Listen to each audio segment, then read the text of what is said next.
Assalamualaikum warahmatullahi wabarakatuh. Kami dari kelompok 2 yang beranggotakan Hanisya, Hairunisa Nur Salma, Intan Nur Hikmah, dan Amanda Asifah Jakiyah akan membahas tentang hak, kewajiban, etiko-legal, sanksi, dan penghargaan pada kasus bidan yang menangani 2 pasien bersalin dalam waktu bersamaan. Mari kita simak kasusnya. Seorang ibu G1P0A0 datang ke bidan Y yang membuka BPM di rumahnya. Ibu tersebut datang bersama suami pada sore hari dengan keluhan keluarnya lendir bercampur darah dari genitalianya. Bidan Y langsung melakukan pemeriksaan pembukaan terhadap si ibu. Ternyata si ibu masih dalam keadaan kontraksi berat, tetapi belum terjadinya pembukaan lengkap. Ibu tersebut mengeluh sesak pada dada. Setelah dianamnesa, ibu memiliki riwayat asma. Karena riwayat penyakit yang dideritanya, ibu diberikan tindakan pemberian oksigen. Ibu dianjurkan untuk tetap menunggu di BPM agar bidan Y dapat mengawasi pembukaan sang ibu. Saat sedang menunggu dan mengawasi ibu G1P0A0 pada malam hari, datang satu pasien lainnya. Ibu G2P1A0 bersama ibunya ke bidan praktek mandiri, bidan Y, dengan keluhan keluar lendir bercampur darah serta kontraksi berat berkala. Saat bidan Y memeriksa ibu G2P1A0, ternyata ibu tersebut sudah terjadi pembukaan 5 cm. Dengan rasa dilema, bidan Y harus memutuskan tindakan yang akan dilakukan dengan keadaan di mana 2 pasien sekaligus sudah masuk masa infartu dan harus ditangani.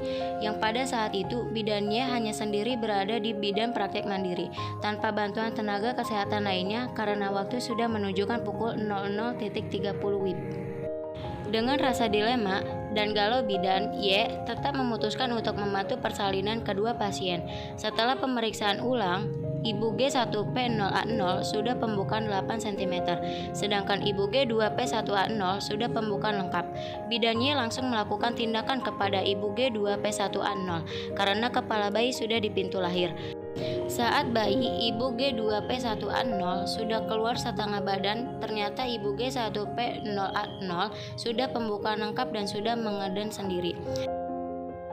Dengan spontan, setelah bayi ibu G2P1A0 lahir dengan plasenta masih di dalam rahim, bidan Y langsung berlari menuju ranjang ibu G1P0A0 untuk menolong persalinan ibu tersebut dan tidak sempat untuk mengganti handskun karena dalam keadaan gawat darurat. Bidan Y tetap melanjutkan tindakan pertolongan persalinan.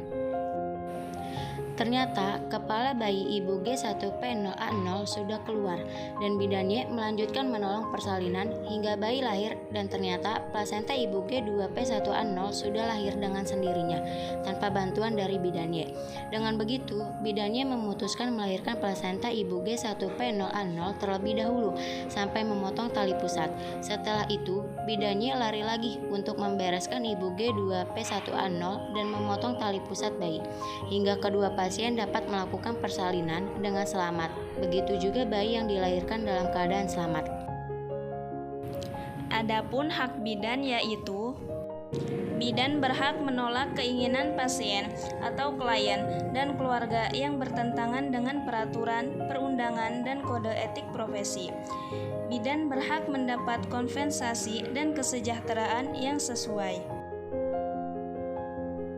Adapun kewajiban bidan yaitu bidan wajib memberikan pelayanan asuhan kebidanan sesuai dengan standar profesi dengan menghormati hak-hak pasien. Bidan wajib memberikan informasi yang akurat tentang pembukaan pada pasien infartu yang sedang ditangani. Bidan wajib meminta persetujuan tertulis atau informan konten atas tindakan yang akan dilakukan.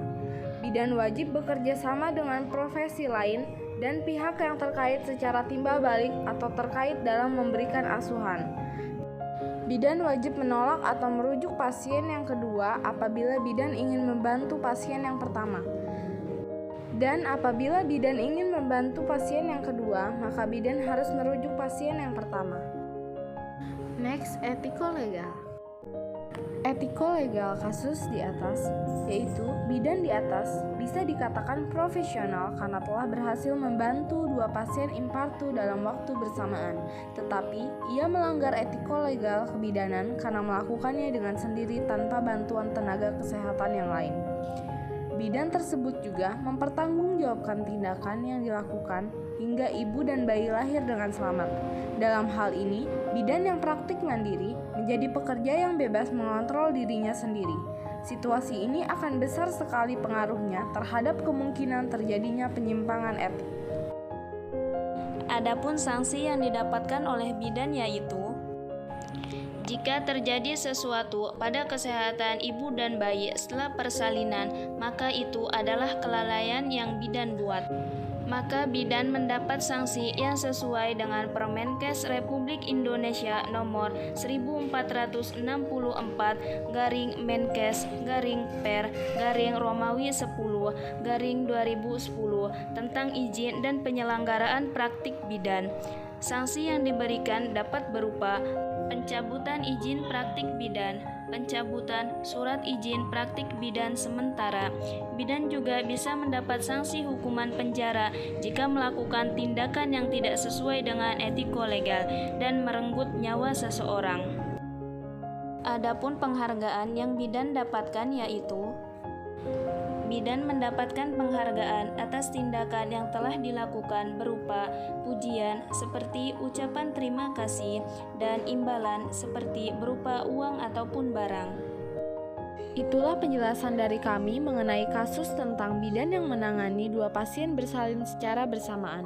Terima kasih telah menonton video ini. Jangan lupa like, share, comment, and subscribe. Sampai jumpa di video selanjutnya.